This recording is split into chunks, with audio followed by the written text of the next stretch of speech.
Buffett. My name is Hutch Vernon. I'm from Baltimore, Maryland. I know that you read lots and lots of annual reports, and I'm curious what you are reading for, if you would share that with us.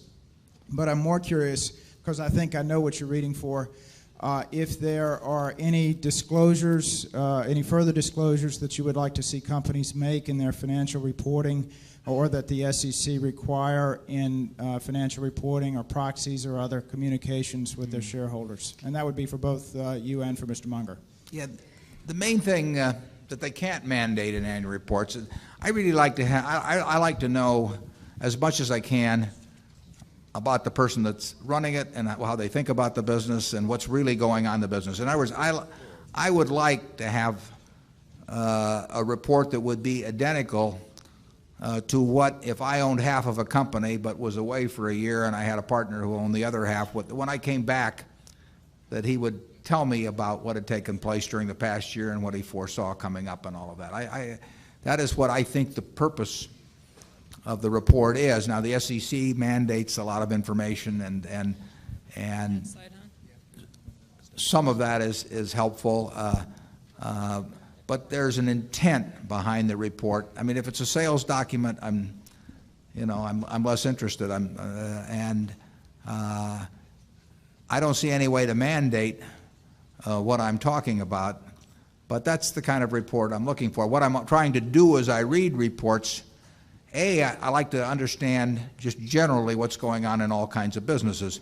If we own stock in a company in an industry and there are 8 other companies that are in the same industry, I want to own or be on the mailing list for the reports for the other 8, because I can't understand how my company is doing unless I understand what the other 8 are doing. I want to have the perspective in terms of market share or what's going on in the business or their margins or the trend of margins or all kinds of things that I can't get unless I know. I can't be an intelligent owner of a business unless I know what all the other businesses in that industry are doing. And so I try to get that information out of a report. If I'm thinking about investing in a specific company, I try to size up their business and the people that are running it. And over the years, I found reading a lot of reports to be quite useful in terms of making business decisions.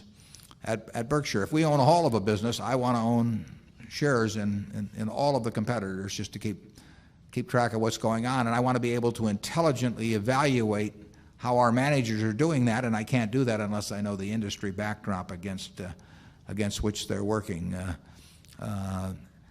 It's amazing how well you can do in investing really with what I would call outside information. I find inside information, I'm not sure how useful that is, but outside information, there's all kinds of information around as to businesses, and you don't have to understand all of them, and you just have to understand the ones that you're thinking about getting in, and you can do it if you just, nobody will do it for you.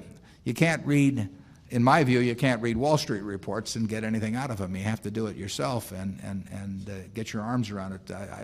I don't think we've ever gotten an idea, in 40 years from a Wall Street report, but we've gotten a lot of ideas from annual reports. Charlie? What I find is that it takes a long time to read the annual report, even if it's a comparatively simple business. As if you really are trying to understand it, it's not a bit easy.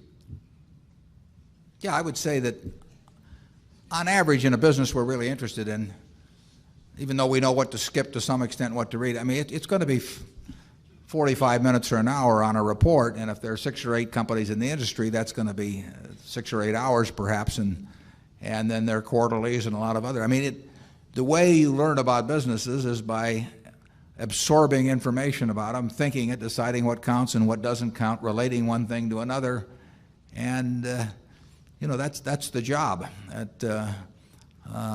And you can't get that by looking at a bunch of little numbers on a chart bobbing up and down about or reading market commentary and periodicals or anything of the sort. That just won't do it. You've got to understand the businesses. That's where it all begins and ends. Espero que os haya sido útil esta enseñanza. Si queréis ver más lecciones Warren Buffett, os dejo esta lista por aquí arriba, y si bien queréis checar otros vídeos del canal, os dejo estos otros. Como siempre, nos vemos en la próxima.